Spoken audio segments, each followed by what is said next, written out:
ang mga resibong nakalap ngayong hapon. Sinugod, inundayan ng saksak at binugbog ng 4 na lalaki ang isang residente sa Caloocan City. Makalabas pa kaya ng buhay ang lalaking kinuyog at pinagtulungan? Mag-iina, isinumbong sa resibo ang pangmomolestya di umano ng kanilang kapitbahay. Ang mga tulong na ibinigay ng lalaki sa pamilya ng 2 minor de edad, may kalunos-lunos daw palang kapalit. Natakot po ako. Sinabi po ng ate ko ikaw magsasabi sa sabi ni Ninong, papatayin daw tayo. Susunod! Kasi lumalabas kasi sa amin lang ang lahat ng masama. Hindi po, ganito. Question niya sa akin kanina, baka daw ulitin-uli ng anak ko. Hindi naman ganun kabarumbado ang anak ko. Hindi question, yung pangamba po. Pakikorek yung pinagsasasakta. Ano yung tinurot-korot? Ayun, saksak ko. Abangan mamaya ang pananamantalang naranasan umano ng 14 na taong gulang na si Rhea sa kamay ng sariling kapitbahay, may dalang mas malaking dagok sa dalagita. 6 na buwan na pala siyang buntis, hindi namin alam. Okay lang po na lumaki yung bata na basta makulong lang siya. Reaksyon, ebidensya, resibo, walang lusot ang may atraso. Reaksyon, ebidensya, resibo, walang lusot ang may atraso. Ano bang reklamo, bibigyan tugon? Bawat hinaing at problema, hahanapan ng solusyon. Ito ang bago ninyong sandigan, hindi palalampasin ng mga tiwali at maling gawi. Dito, walang ligtas sa kabisado at lalong walang lusot ang may atraso. Dahil ang lahat, hahanapan natin ang resibo. Magandang hapon, ako po si Emil Sumangis.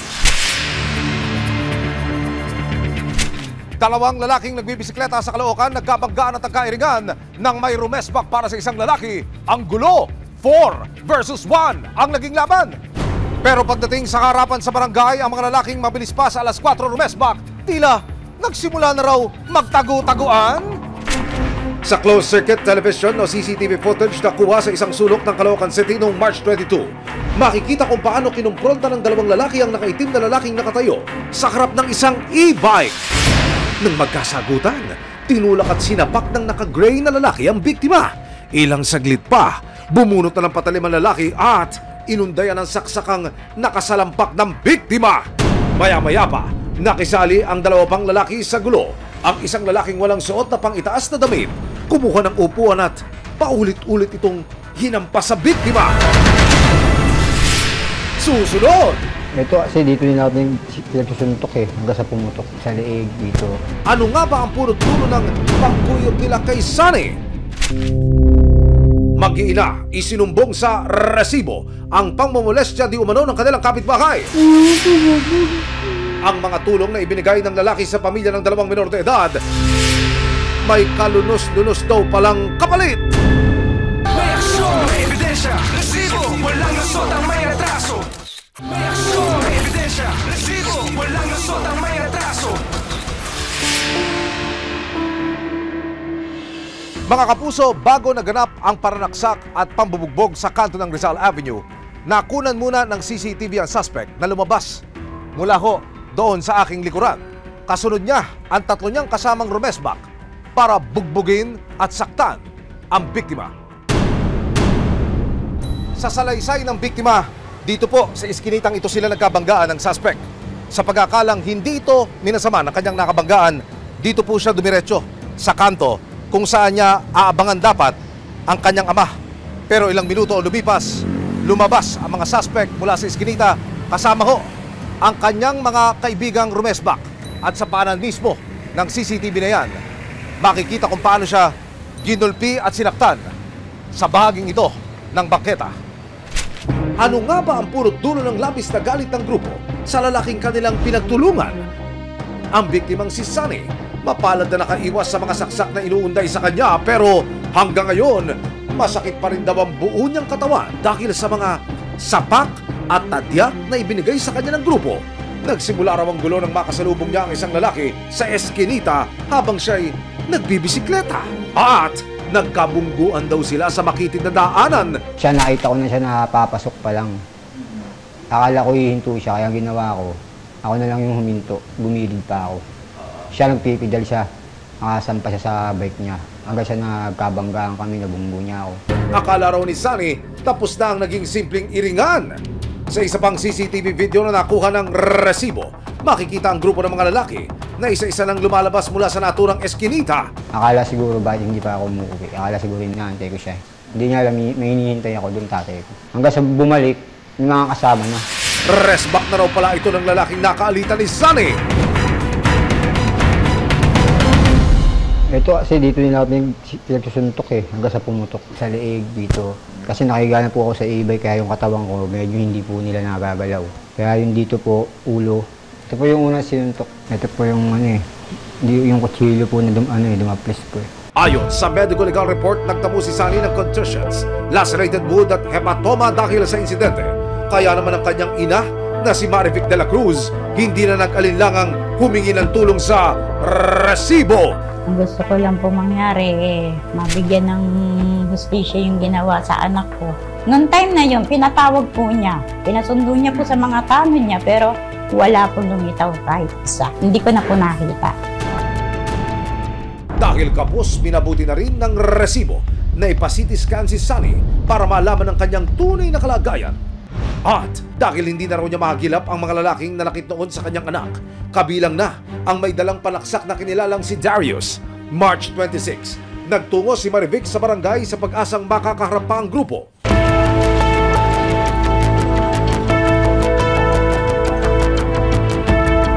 Nang marating nila ang bahay ni Darius at kanyang mga kaanak na sila pala ang rumesbak, ang ina lang ni Darius ang natundo ng grupo. Lumitaw rin ang asawa nito na nakita sa CCTV video na umaawat sa gulo. Ang nanay ni Darius, din asawa, ito po yung asawa. Nandito po sila para sa muling pagkakataon na makausap po nila si Darius po. Ako na lang din humingi ng pasensya sa inyo kasi hindi ko rin naman po alam yung pangyayari. Kaya humingi rin nga ako sa inyo, di ba? Ako, lumakit ako sa iyo sa asawa na sana pag-usapan na lang natin ng maayos. Kasi ang laki ng perwit yung ginawa. Hindi na ako nakapasok, hindi pa rin nakapasok yung anak ko. Inanyayakan ang magulang ni Darius sa barangay para mas maayos daw na makapag-usap. Baka pwedeng sa ngayon siguro medyo humupa na, doon na lang tayo mag-usap sa barangay. Sumunod sa harapan ng ina na nanghampas ng upuan na si Paulo. Wala rin daw ang kanyang anak at hindi nila sigurado kung kailan ito uuwi sa kanila.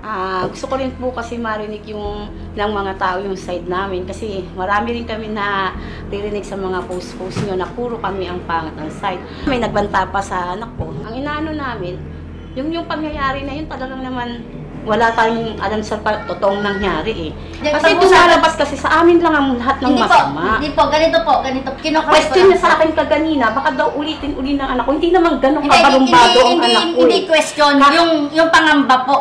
Pero si Nanay Marivic, ipinakita ang hawak niyang resibo ng pananakit na dinanas ni Sunny sa kamay ni Darius at Paulo. Ayun ang anak ko, mo, pinapasok nila sa e-bike. Corner na corner, hindi nga naman makakalabas yung anak ko. Tapos sabi, pakikorek yung pinagsasasakta. Ano yung pinurot-kurot? Saksak ko. Ang ina ni Darius at Paulo tila speechless na nang maglabas na ng hinaing si Nanay Marivic. Pero maya-maya pa, humirit ang ina ni Darius ng isang pakiusap. Naintindihan ka talaga, nanay din ako eh. Alam ko, sa akin po mas nangyayari yung masakit talaga. Naintindihan naman po kita eh. Pero kung sakali naman kung sa amin din nangyari, tapos may ganyan nakikiusap na may mga anak. Siyempre, tao lang din tayo, lang tayo nagkakamali, di ba? Hindi naman tayo perfect na tao. Wala tayo, may pagkakamali. Pero kung meron naman taong na humihingi na ng ano sa inyo, nyo na lang sila ng isang pagkakataon, pwede nyo naman siguro, pagbigyan. Ayon sa CT scan results, normal at walang dapat ikabahala si Sunny. Malaking abala na po kasi kaya mas gusto ko pong makausap na lang po yung complainant para maging maayos na lang kung ano yung magiging desisyon ng nanay ko. March 28, muling pinagharap ng barangay ang mga pamilya ng mga sangkot sa gulo. Nang magkausap, kinilala ng isa't isa ang kanilang mga pagkakamali. Kaya naman, ako po si Darius eskwela. Nangingi rin po ako ng pasensya sa nangyari ko sa pamilya niya kay Kuya Sunny. Sana mapatawad niyo. Kaya gusto kong makaharap din kayo para maging maayos na lang din. Kasi lahat naman tayo bibigyan ng pagkakataon. Isang pagkakataon para hindi na maulit. Humingi rin ako pasensya. Alam ko may pagkakamali rin ako. Pero sana maging maayos tayo. Ako po mismo pupunta po sa'yo para harap-harapang po ulit na. Siyempre, na-istorbo namin kayo. Pakita niyo po sa akin yung reseta. Bibilin ko po, tapos bibigyan din po ng panggastos mo dahil sa nangyari po na istorbo po kayo sa buhay ninyo. Masaya naman po na sa kalooban. Susunod na pagharap namin, mas magiging maayos na naman. Maraming salamat po sa resibo. Walang maitutulong ang karahasan sa anumang gusot, ang anumang pikunan o hindi pagkakaunawaan. Mas mainam na idaan sa maayos na usapan sa ngalan ng pagpapanatili ng kapayapaan.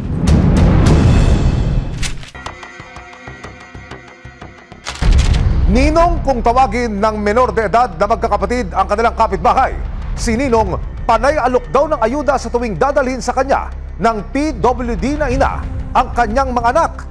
Yung pala, kapalit ng pagkain na binibigay sa pamilya, si kapitbahay minomolestya na di umano ang mga musmos na walang kamalay-malay. Wala kang patawad, Ninong! March 17, 2025, nakatanggap ang resibo ng isang nakababakalang mensahe. Ang reklamo ng 50 taong gulang na si Tonyo, hindi niya tunay na pangalan. Pinagsamantalakan daw ng isang lalaki ang 2 menor de edad. Ang mga biktima, anak ng pamangkin niyang isang person with disability o PWD. Nangyari ka ako yun, sabi ko, gano'n nakatagal yan? At saka ilang beses na? Sabi niyan, matagal na po. Grade 3 pa po ata ako. Ay, ilang beses? Maraming beses na po. Sabi gano'n. Nagsimula raw ang lahat noong March 14, 2025 nang mapansin ni Tonyo na lumalaki ang tiyan ng 14 na taong gulang na apo niyang si Rhea, hindi niya tunay na pangalan. Hindi rin nila alam.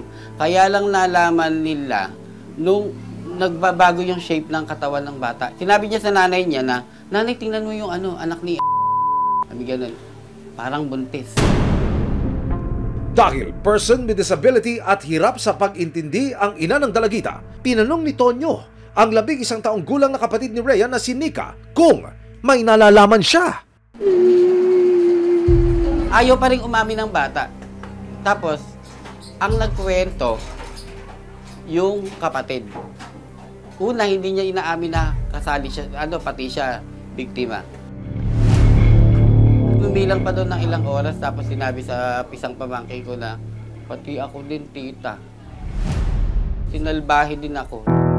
Nang ipa-pregnancy test nila si Rhea, dito na nakumpirma na nagdadalang tao nga ang dalagita. Ito po yung isang PT. Piniti ko po yung pamangkin ko. Dahil kasi nakikita ko kasi na iba yung hugis ng katawan niya. Hindi naman taba eh. Kaya ang ginawa ko, bumili ako ng PT. Piniti ko siya at nagtulay siya.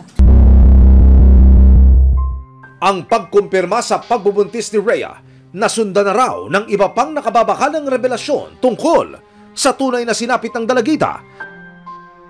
Ang itinuturong ng molestya raw kay Rhea, ang kapitbahay nilang kung tawagin ay Ninong. Sa nagdaang mga taon, panay alok daw nito ng pagkain at iba't ibang ayuda sa pamilya. Pero ang pagmamagandang loob ng pinagkatiwalaan nilang Ninong, may kapalit daw palang pananamantala sa kanilang kamusmusan.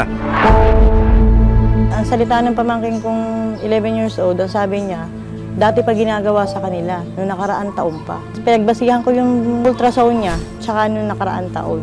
March 19, 2025, nagtungo ang tiyakin ng mga bata na si Rona sa police station at kanilang barangay hall para magpa-blotter. Nagpunta po sila dito, tapos sinasama na po nila yung isang nangangalang na siya rin din pong gumalaw doon sa 14 years old, hinabuntes. Kinwento po nila yung buong pangyayari, kung ano po yung naganap sa kanila, simula-simula. Inilahad sa reklamo na pinagsamantalahan daw ng kapitbahay na si Jaime, sina Rhea at Nika, hindi nila mga tunay na pangalan. Napakasakit po. Dahil po sa ginawa nila sa pamangkin ko, gusto ko talaga makulong talaga siya. Gusto ko nga habang buhay siyang makulong. Hanggang saan doon na siya mamatay sa ginawa niya sa pamangkin ko. Nang kausapin ng social workers ng barangay ang magkapatid, lumalabas na bukod kay Jaime, may dalawang lalaki pa raw na nang molestya rin sa mga dalagita. Ayon po sa salaysay ng mga bata na ginagalaw sila ng mga ito. Sa kasalukuyan ay 3 buwan buntis si... Nang mapag-alaman ng barangay ang nangyari, labis silang nabahala. Itong kaso nito is first time na pong nangyari na meron pong minor de edad na talagang minolestya ng mga mas nakatatanda sa kanila.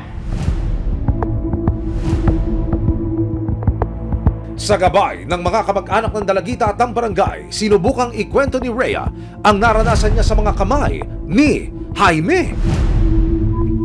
Walang po mag-isabi, tawag niya ako. Pero tulog po siya. Tulog po siya. Ang kapatid ni Rhea na si Nika buong tapang na ikinwento ang kanilang kalbaryo.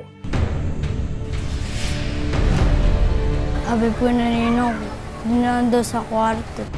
Pinulong po sa ate ko, tapos sinabi po ng ate ko tara dito, sasabihin ako sa'yo. Ikaw magsasabi sa sabi ni Ninong, papatayin daw tayo. Natakot po ako mabuntis yung kapatid ko Nang lumabas ang resulta ng ultrasound ni Rhea, nalaman ni Tonyo at Rona na 6 na buwan nang nagdadalang tao ang dalagita.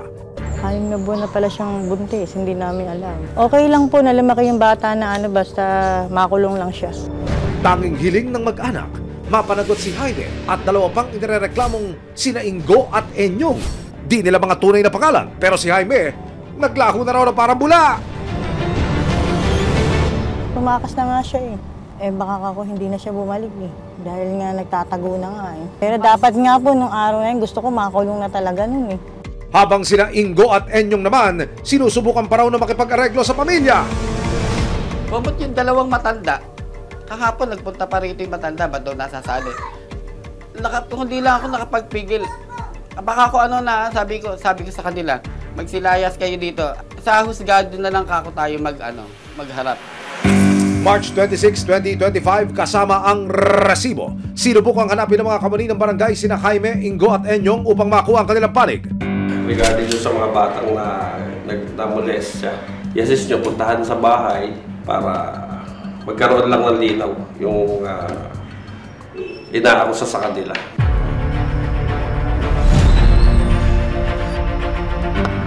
Unang pinuntahan ng barangay ang lugar ni Ingo, pero wala raw ito sa kanilang bahay. Tinry po nating kunin yung kanyang panig, subalit hindi po natin inabutan sa bahay. Sabi po ng pamilya, wala raw po doon. Sumunod naman nilang pinuntahan ang lugar ni Jaime na itinuturong tatay di umano ng ipinagbubuntis ni Rhea. Opo, magandang tanghali po. Ang tagal lang po namin, nasa po si...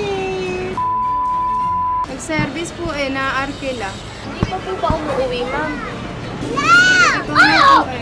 Since po nung nagpunta po tayo, nung makalawa, hanggang ngayon po, nasa biyahe pa rin. Yun po sinasabi. Paulit-ulit po sinasabi na nasa biyahe. Humarap sa resibo ang isa pang inireklamo na si Enyong. Iginit niya na walang katotohanan ang mga paratang sa kanya ng pamilya ng mga dalagita. Walang pinalalaman dun. Dinadala niyo pa raw po dito sa kwarto. Naku, manadali, may kasama ako dito. May natutulog na lalaki sa Kapagala. Nakatira sa akin, may maginang nakatira dito. Paano masasama dito, mapapasok dito? So, ibig sabihin po, wala, hindi niyo po binalaw yung mga bata. Hindi, ba't gagalawin ko yung bata, may sarili kong pag-iisip. Sa kabila ng pagtanggi ni Enyong sa pangyayari, patuloy raw na ipaglalaban ni Rona at Tonyo ang hustisya para sa sinapit ni Rhea at Nika. Yun hong pagsasampa ng kaso, hindi po yung biro. Mahaba ang proseso at saka yung pagdaraanan natin, hindi ho ganun kadali. Pero ano ho ang nagtulak sa pamilya para ituloy ang laban na ito? For justice po. Gusto ko lang po kasing magkaroon ng justice yung mga pamangkin ko. At para hindi na po maulit to. Maraming kababaihan na po na pinagsamantalahan niya, wala lang pong nagreklamo. Sa ngayon po, hindi ko po ito palalampasin. Kaya po lumapit po ako sa resibo para matulungan po kami. March 27, 2025, kasama ang resibo. Formal lang nagsampa ng reklamo sa Philippine National Police, Women and Children Protection Center, Sinarona. Gaano po kahalaga Madam Colonel, na ma-report ng mga biktima sa inyo yung mga kaso, reklamo, gaya po ng pang-aabuso, pang-momolestya, kasama na ho yung rape? Napakahalaga po nito kasi dito po ay pinapatunayan natin yung dignidad na abuso sa isang babae magkaroon ng proper justice. May mga special attention pa tayo dapat ibigay para sila ay makakuha ng justice. Para kay Nika, magpapatuloy pa rin daw siya sa pag-abot ng kanyang mga pangarap. Mayaman po, huwag po akong maarte kahit saan po. Natakot po akong mabuntis yung kapatid ko eh. Kahit po nag-aaway po ako, mahal ko pa din po yun. Para tulungan sina Rhea at Nika sa unti-unti nilang paghilom, sisimula na rin daw ng City Social Welfare and Development Office ang kanilang intervention para kina Rhea at Nika. Yan, kasi hindi natin alam kung pang long term ba yan eh. Kapag kasi ganyan talaga, hindi pa natin talaga maano kung gaano kalalim yung trauma ng bata. Kaya mas mainam po dyan yung long term monitoring tsaka follow up. Kami po sa tanggapan po ng CSWD, talagang yan po talaga ay tututukan po natin para ma-monitor yung kanilang kalagayan. Simula pa lang ng laban ni Rhea at Nika, pero nariyan ang kanilang pamilya at iba't ibang ahensya ng gobyerno para siguruhin ang kanilang kapakanan habang hindi bumibitiw sa pag-asang makakamit din nila ang hustisya para sa di umanong bangungot na pinagdaanan.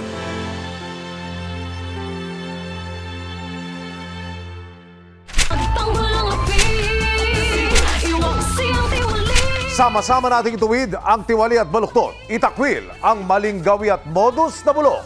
Walang ligtas sa kabisado at lalong walang lusot ang may atraso. Dahil ang lahat, hahanapan natin ang resibo. Hanggang sa muli, ako po si Emil Suman. May ebidensya, resibo, walang lusot ang may atraso.